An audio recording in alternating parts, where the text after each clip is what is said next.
Mi chiamo Carlo Rovelli e sono un cittadino della Terra.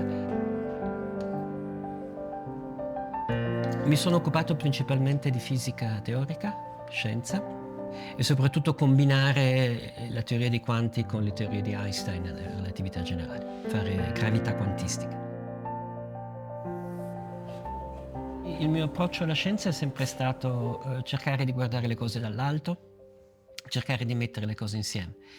Non solo in scienza, ma anche fra la scienza e il resto della cultura, perché credo che la scienza non è un'attività isolata nella cultura, ma fa parte di un dialogo con tutta la civiltà umana. La fisica in particolare mi ha affascinato, ma non tanto perché è diversa rispetto al resto, ma perché per il suo aspetto fondamentale, perché cambia, ci dice che la grammatica fondamentale del mondo è diversa da come pensavamo.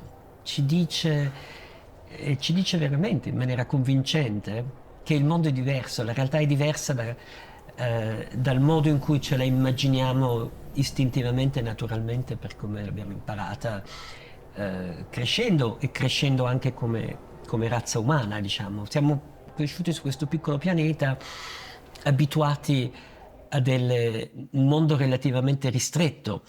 La scienza è stato il passo dell'umanità in cui abbiamo scoperto la radicalità del mondo, quanto le nostre idee comuni sul mondo sono approssimate. Non è che sono sbagliate, ma non sono adatte a pensare il mondo al di fuori della nostra piccola esperienza. Questo mi ha affascinato della scienza e questo ha risuonato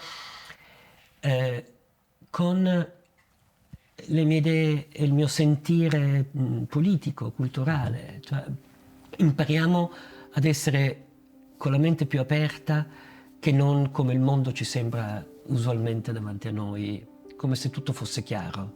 No, tutto non è chiaro e ci succede tutto da imparare e da poter fare diversamente da com'è.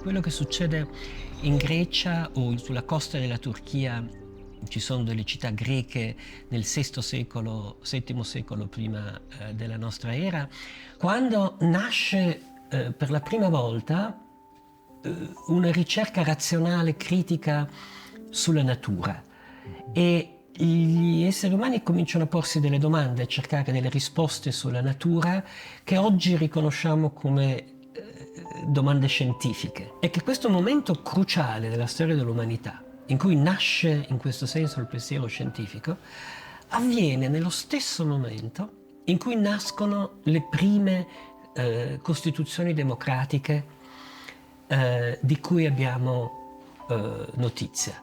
È ovvio, mi sembra ovvio che c'è una relazione molto forte fra la nascita del pensiero scientifico e la nascita della democrazia in questo senso. Nasce un pensiero critico e sia per la democrazia sia per la scienza il cuore è l'accettare che ci si può sbagliare.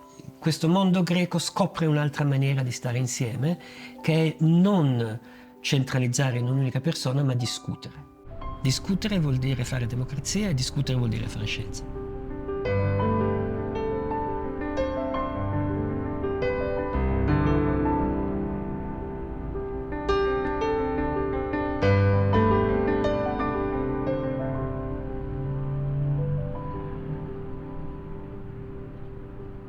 Io ho incontrato le idee di Luigi Ferraioli recentemente e ha avuto un impatto molto molto forte sul mio modo di pensare, estremo. Direi che forse è stata la scoperta intellettuale per me più importante degli ultimi 10 anni.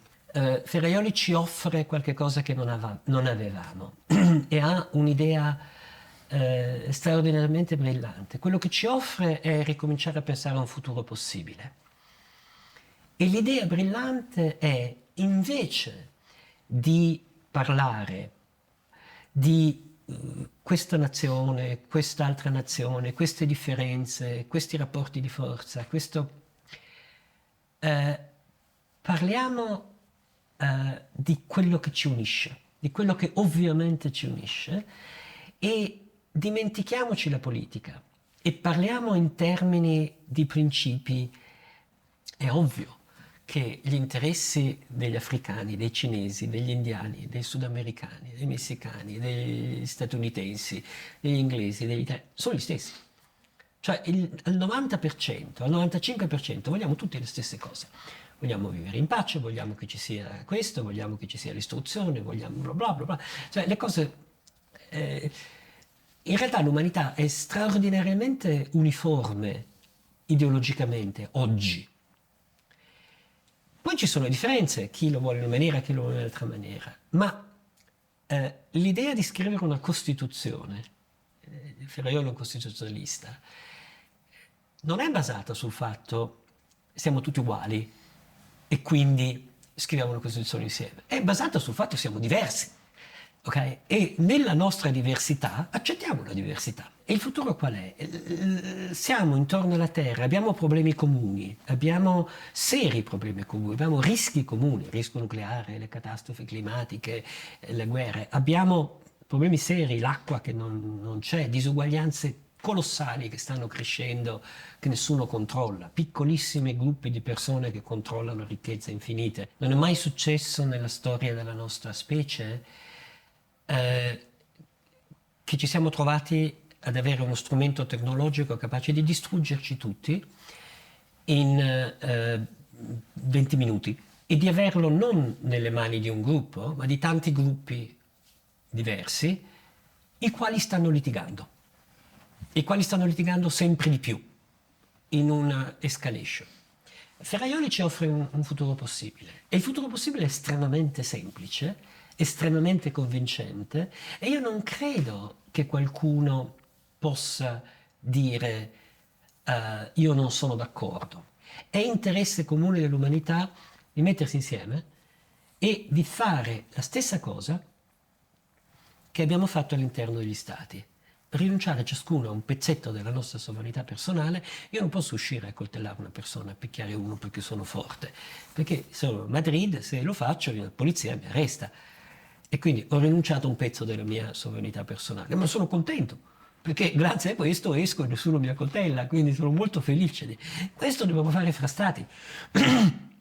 Finché ciascuno Stato, ciascuna nazione mette come centro del proprio interesse se stesso, invece che il bene comune, continueremo a farci la guerra. Questa mi sembra l'osservazione cruciale nel libro di Ferraioli.